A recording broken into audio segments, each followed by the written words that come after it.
Hello everyone, welcome to our channel. आज आपण गोटे हेल्पफुल प्रोडक्ट रिव्यू देवाक जाऊँगी। आपण ये प्रोडक्ट बहुत ही हेल्पफुल रहिबो। ये product face body hair threading system आम झील मान बहुत ही बड़ा प्रॉब्लम थाए थ्रेडिंग रे। तो आम ओकेजनाली कौटे जावाक बाहर कि पार्टी हो वेडिंग हो तो आम थ्रेडिंग करूना, तो आम अर्जेंटली पार्लर भी जापरानी।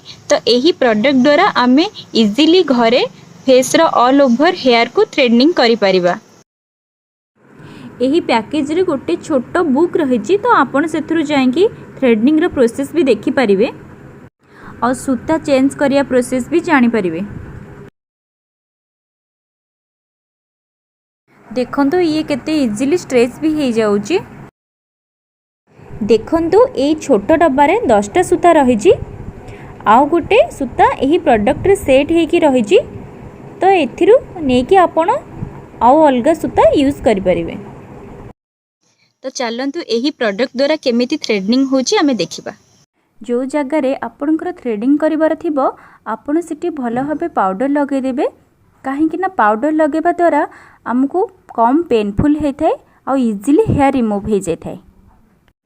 एथिरे आपनको आईब्रो शेप करिवारे प्रॉब्लम हे पारे, खाली एथिरे नुहे नॉर्मल थ्रेड द्वारा भी आपनको प्रॉब्लम हे पारे जदि आपण आईब्रो शेप करिवार प्रैक्टिस नथिबो। तो ए प्रोडक्ट द्वारा आपण जदि प्रैक्टिस करनेबे आईब्रो शेप करिवार तो आपनको इजी हे पारे आईब्रो शेप करिवा पई।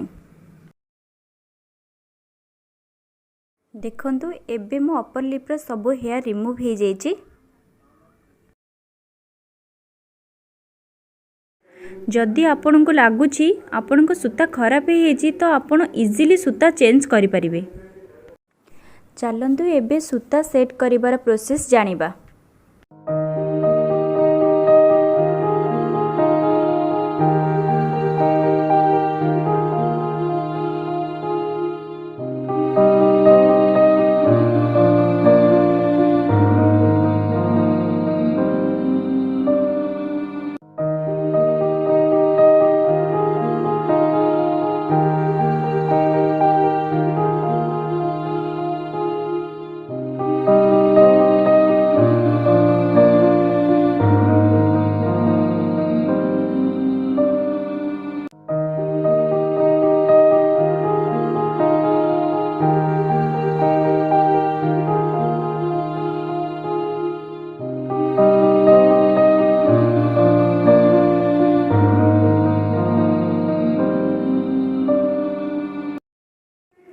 जदि आपणक सूता न छिंडुची बेसी दिन पर्यंत लास्टिंग करची तो सी सूता को बेसी दिन पर्यंत यूज करिवेनी, ताकू चेंज करिदेबे।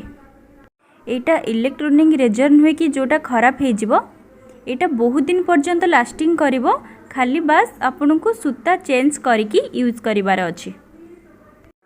ए डब्बारू सूता सरी गले आपण मार्केट रू नॉर्मल थ्रेडिंग सूता किनिकी यूज करि परिबे। चलंतु शिखिबा मार्केट रो नॉर्मल थ्रेडिंग सूता केमिति सेट होउची।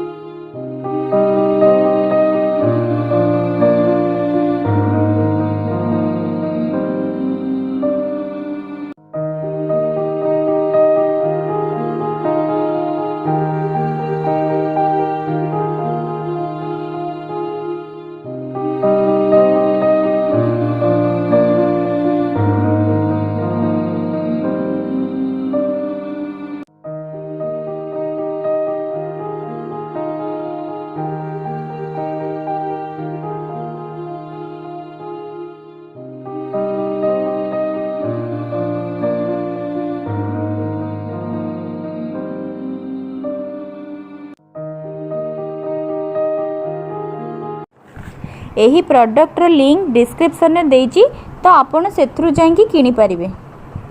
एटा ट्रैवल फ्रेंडली, जदि आपणकर कोडे जिबार थिबो तो आपण इजीली आकु पर्स रे कैरी करी नै परिबे। जदि आम वीडियो आपनको भल लागुची तो आम वीडियो को लाइक शेयर करंतु और आम चैनल को सब्सक्राइब करंतु। And thank you for watching this video.